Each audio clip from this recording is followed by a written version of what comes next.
चलिए सभी हाथ जोड़ लेंगे। आइए चलते हैं उस दिव्य यात्रा में। वह भगवान की वाणी जो कि जगत कल्याणी है, जिसको सुनकर के पतित भी पावन और पावन भी परमात्मा बन जाता है। ऐसी मां जिनवाणी के सूत्रों को समझने का प्रयास करेंगे। ओम नमः सिद्धेभ्यः।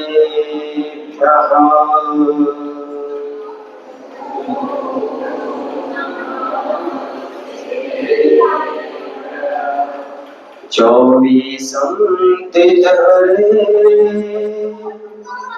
उसे हाई वीर पश्चिमे वंदे, सौवे सिंह गढ़ गढ़ हरे सिद्धे सिरसा बड़े मामी। नमो हरिहंताणं नमो सिद्धाणं नमो आयनीयाणं नमो अच्छायाणं नमो सौविसावनं। जय बोलिए अनंतानंद सिद्ध परमेष्ठी भगवान की, देवादिदेव 1008 पार्श्वनाथ भगवान की, वर्तमान सत्सनायक महावीर भगवान की, चर्या श्रोणी आचार्य गुरुदेव ईश्वर शुद्ध सागर जितिराज की, 3 कम 9 करोड़ राज्यों की उत्तम क्षमा धर्म की।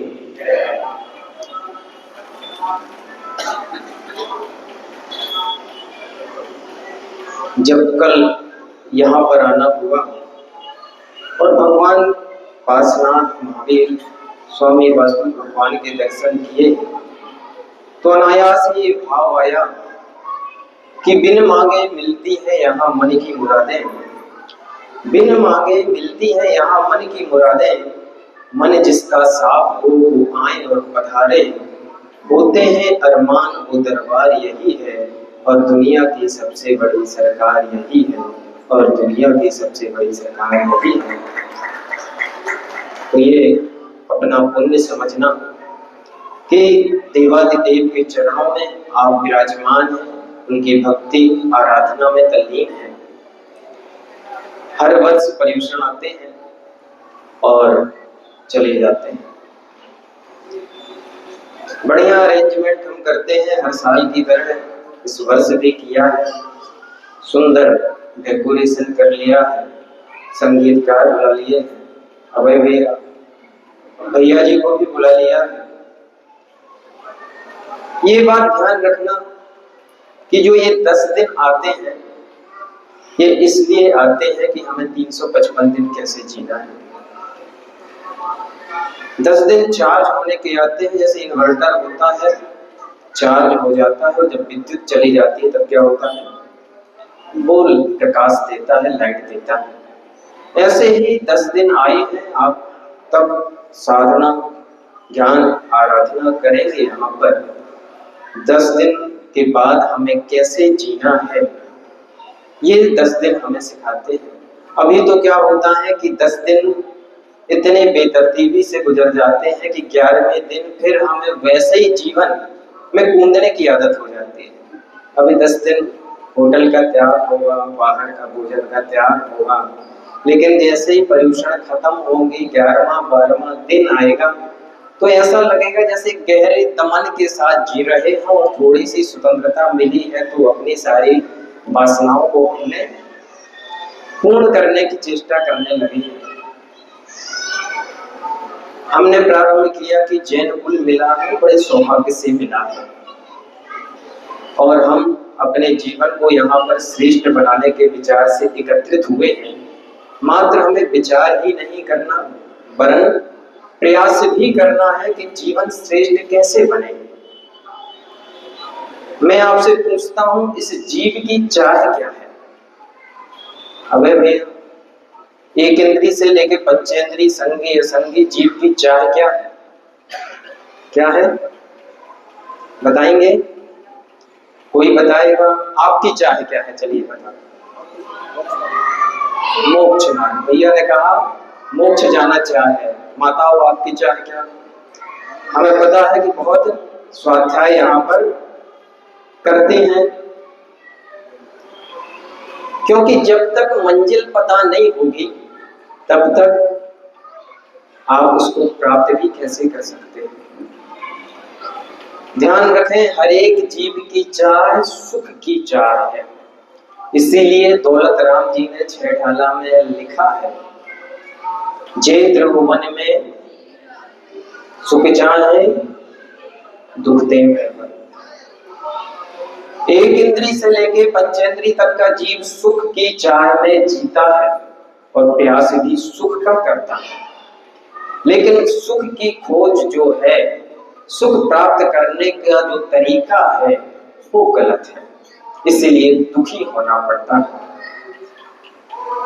एक इंद्रिय जीव भी चार संज्ञाओं की पूर्ति करता है और उन चार संज्ञाओं की पूर्ति करके सुख प्राप्त करने की कोशिश करता है। चार संज्ञाएं कौन कौन सी हैं?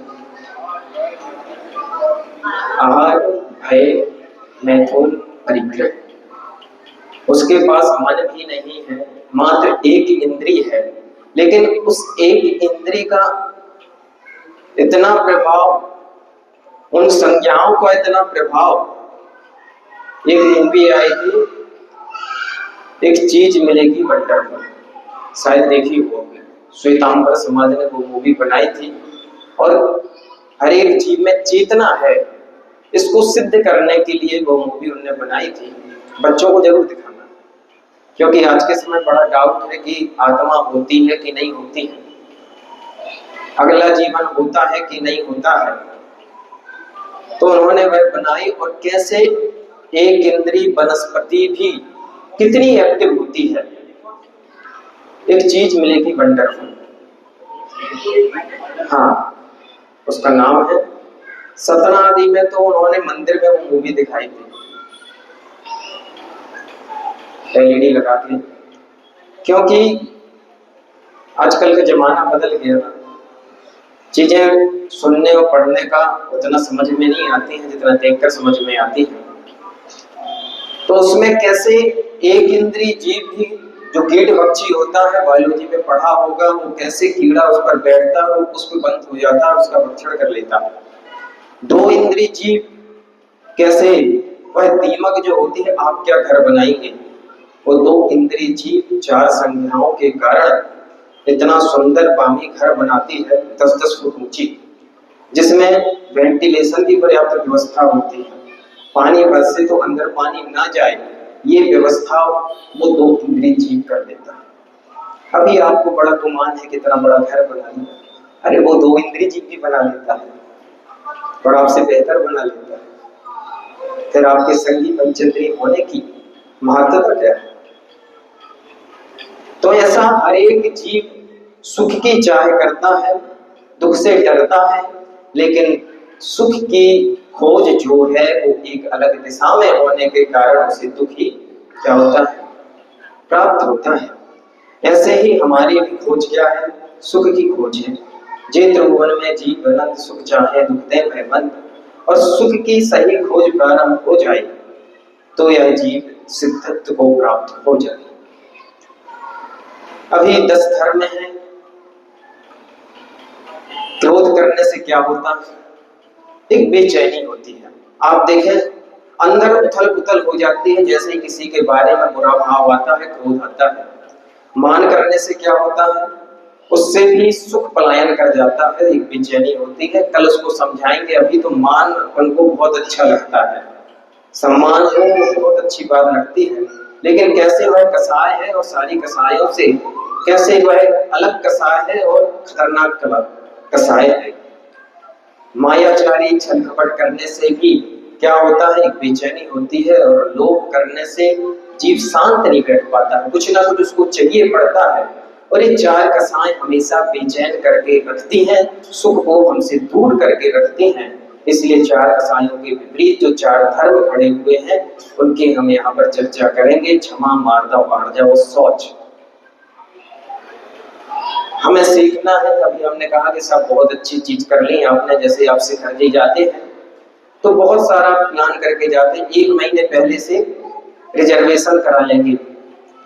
और फिर शिखर जी जाना है तो सारे नाश्ते आदि की व्यवस्थाएं भी कर लेंगे।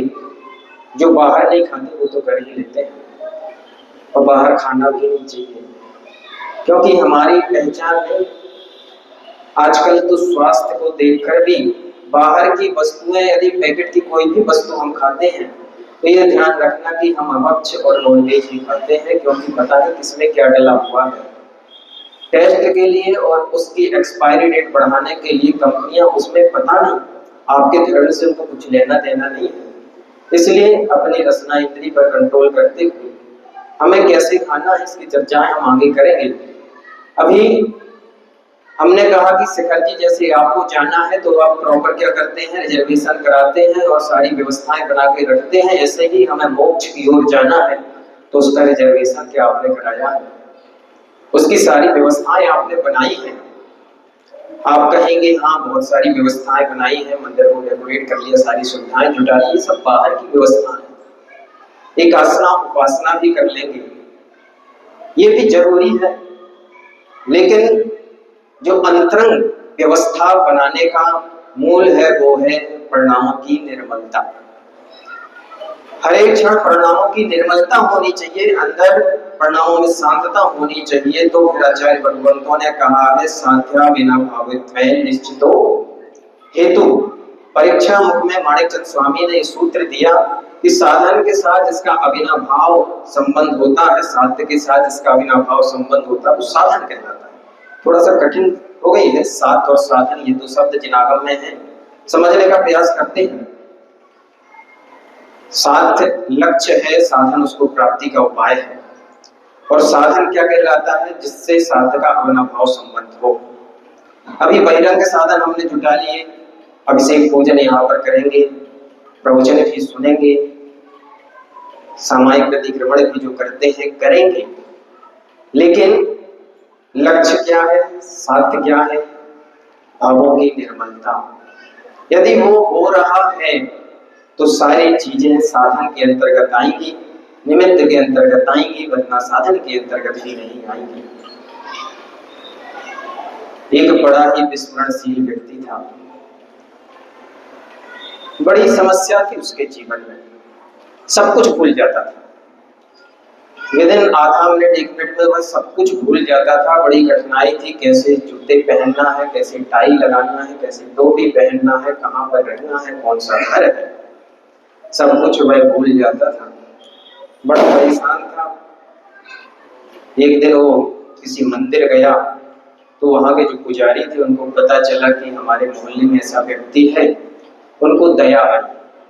उन्होंने कहा कि ऐसा किया करो, एक डायरी में सब कुछ बड़ा व्यवस्थित लिख लिया करो कि कौन सा जूता कहाँ, कौन से पैर में, टाई कैसे, टोपी कहाँ पर पहनना, सब कुछ बड़ा व्यवस्थित। उस रात बाबा उसने वैसा ही किया।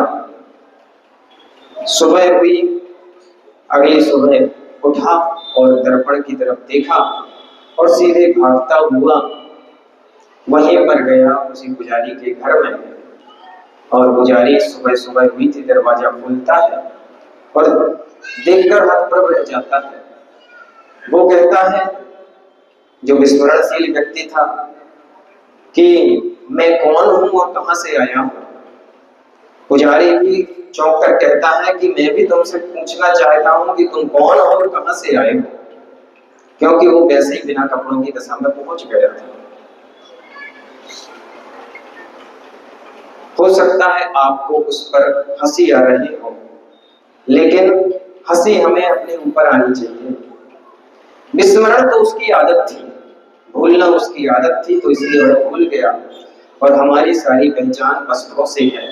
जो स्थूल वस्त्र दिखते हैं वो तो है ही, बाकी हमारी जो पहचान हमने बनाकर रखी है अपनी कुल की, अपने पद से, अपने धन से, अपनी परंपराओं से, वो सारी की सारी पहचान हमने इनसे बना रखी है। इन्हीं कोई वस्त्रों को हम ओढ़ के चलते हैं और इसी से हम अपनी पहचान बनाकर चलते हैं। विस्मरण उसकी आदत थी, भूलना उसकी आदत थी, वह सब कुछ भूल गया, लेकिन विस्मरण आपकी आदत नहीं है। आपको सब कुछ बड़े अच्छे से याद है अगर भैया कि घर कैसे चलाना है, दुकान कैसे चलाना है, परिवार कैसे बसाना है, सारे व्यवहार कैसे निभाना है, सिवाय इसके कि मैं कौन हूं और क्यों हूं, कहां हूं। इन 10 दिनों में हम बस यही चर्चा करेंगे कि हम कौन हैं, क्यों हैं और कहां हैं, हमारी आइडेंटिटी क्या है। क्योंकि हमने कहा कि जब तक मंजिल का पता ना हो तब तक आप पहुंच नहीं सकते। जैसे आपको शिखरजी जाना है तो आपने रिजर्वेशन करा लिया, स्टेशन से आप गाड़ी पकड़ेंगे मेल एक्सप्रेस और वहां स्टेशन में गाड़ी में बैठ जाएंगे, लेकिन कहां से आपको यात्रा प्रारंभ करनी है? आपको अपने घर से यात्रा प्रारंभ करनी है। हम तो स्थूल परिचय बता देंगे कि ऐसे जाना है, लेकिन आपको अपने घर से यात्रा प्रारंभ करनी है। घर से आप रिक्शा पकड़ेंगे, कौन से स्टेशन तक जाना है वो आपको पता होना चाहिए, कैसे जाना है वो पता होना चाहिए, तब आप पहुंच पाएंगे। ऐसे ही जिनवाणी तो स्थूल बात आपको बता देगी, लेकिन आप कहां पर हैं वो आपको ही पता है। कौन सी बातें आपको प्रभावित कर जाती हैं, कौन सी बातों से आप विचलित हो जाते हैं, क्रोधी हो जाते हैं, मानी हो जाते हैं, कौन सी बातें आपको घर कर जाती हैं और आप उसके लिए पागल हो जाते हैं, ये हम नहीं बताएंगे, जिनवाणी भी नहीं बता पाएगी। ये कौन बताएगा? जब आप सेल्फ एनालिसिस करेंगे तब आपको समझ में आएगा कि आपकी यात्रा कहां से होनी है, आपकी दशा कहां पर है, आप कितने पानी पर हैं, ये आप ही जान सकते हैं, अपने बारे में समझ सकते हैं। कैसे क्रोध के सारे अवसर आने पर हृदय में क्षमा बनी रहे, चाहे और हमारी प्रशंसा हो फिर भी सहजता बनी रहे, दुनिया छल कपट कर रही हो और धन का अर्जन कर रही हो फिर भी हम सरलता को न खोएं। सारी दुनिया ग्रहण करने में लगी है, सिर्फ कुछ पाने में लगी है, और हम उस पाने के बीच लोक व्यक्ति को कैसा पैदा कर सके, अपने सत्य संयम तप आकिंचन और ब्रह्मचर्य को कैसे साध सके, ये 10 धर्म हमें यही सिखाते हैं। इन 10 दिनों में किसी परमात्मा की पूजन पाठ नहीं है, 10 धर्मों की यहाँ पर बात है, क्योंकि अपने यहाँ व्यक्तित्व की पूजन है, व्यक्ति की नहीं है। हाँ, जैसे नमोकार मंत्र सबसे बड़ा मंत्र है, नमोकार में किसकी आराधना की गई है?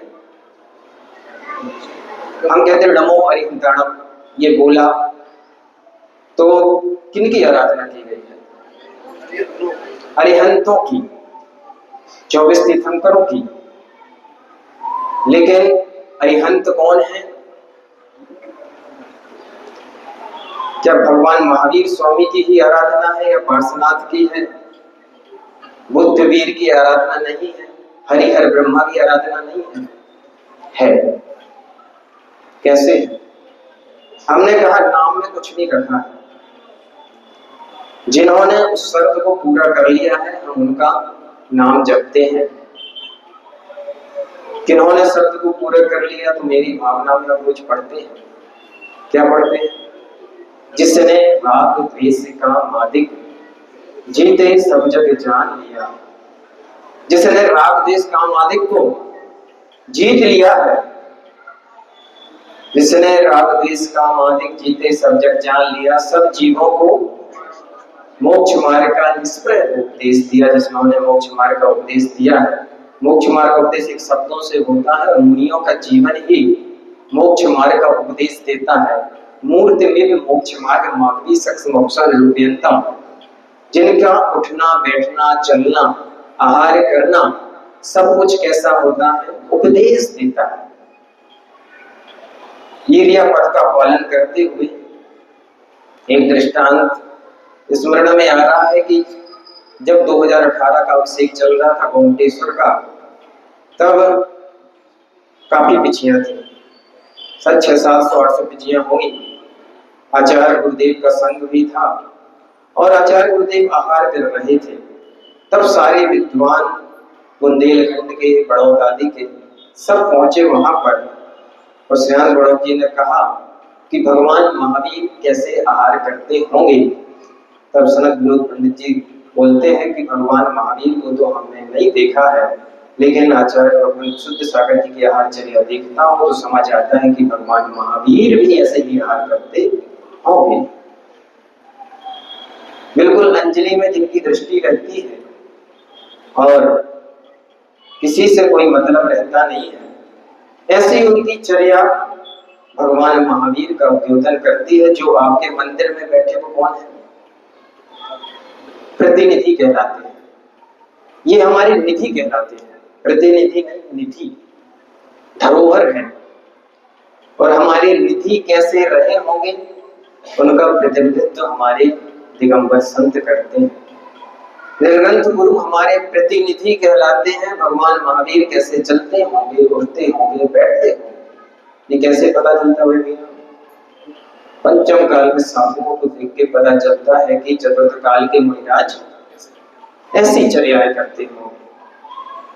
तो जितनी निधि महत्वपूर्ण है उतनी प्रतिनिधि भी महत्वपूर्ण है। हम थे कि मेरी भावना में क्या आया है, जिसने राग देश कामादिक भावों को जीत लिया है, अब नाम से मतलब नहीं है।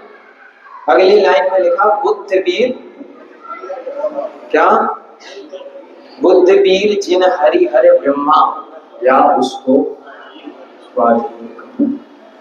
बुद्ध कह दो, वीर कह दो, हरिहर कह दो, ब्रह्मा कह दो, हमें उससे मतलब नहीं है। लेकिन जिन्होंने राग देश कामादिक भावों को 18 दोषों से रहित हो गए हैं, वो हमारी रहम परमेश्वरी। तो ऐसा जिन दर्शन विराट दर्शन है, जहां पर व्यक्ति की अपेक्षा व्यक्तित्व की गुणों की पूजा हुआ करती है। जो पंच नमस्कार मंत्र है सर्वोत्कृष्ट यह मंत्र है, और कैसे यह मंत्र प्रभावित करता है आगे हम इसकी चर्चाएं करेंगे। क्रोध को आचार्य भगवंतों ने लिखा है कि क्रोध कैसा होता है या कसाई कैसी होती है। तो जैसे छोटा सा घाव हो जाए या फिर एक छोटा सा बीज होता है, थोड़ी सी औषधि होती है या अग्नि होती है, उसी की तरह कसाई हुआ करती है। पूरा का पूरा एक सिस्टम है जो मन की वृत्ति के सिस्टम को समझ लेता है, वो मन पर अधिकार करने के योग्य भी हो जाता है। क्योंकि यदि आप डॉक्टर के पास जाते हैं और भैया कोई बीमारी है, तो 50% इलाज तभी हो जाता है जब वो बीमारी पता चल जाए। बीमारी पकड़ में आ गई, समझो 50% इलाज हो गया।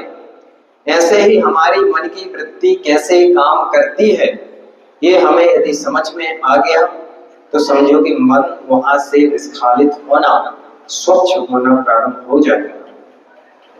पूरे संस्कार की तरह मन काम करता है। जो आप देखते हैं वो मात्र देखकर आप नजरअंदाज भले करते हैं, लेकिन उसकी छाप आपके मन मस्तिष्क में पहुंच जाती है। आजकल तो पूरा जमाना टेक्नोलॉजी का है, सब पढ़े लिखे लोग जॉब करने वाले आईआईटी सेक्टर आदि में हैं, सब पता है कैसे मीडिया जगत या विज्ञापन जगत जो एडवर्टीजमेंट आता है कैसे काम करता है। ये विज्ञान समझ रहे हैं। टीवी में आप देखते हैं बराबर कोलगेट कोलगेट कोलगेट पेस्ट का विज्ञापन आपने देखा, और आप कौन सा करते हैं? पेप्सोडेंट। जो आप लगातार विज्ञापन देख रहे हैं उसकी अनकॉन्शियस माइंड में कहीं ना कहीं छाप बनती चली जा रही है, उससे आप दूर नहीं है, कुछ ना कुछ आप ग्रहण करते चले जा रहे हैं। और जब आप दुकान जाते हैं और पेप्सोडेंट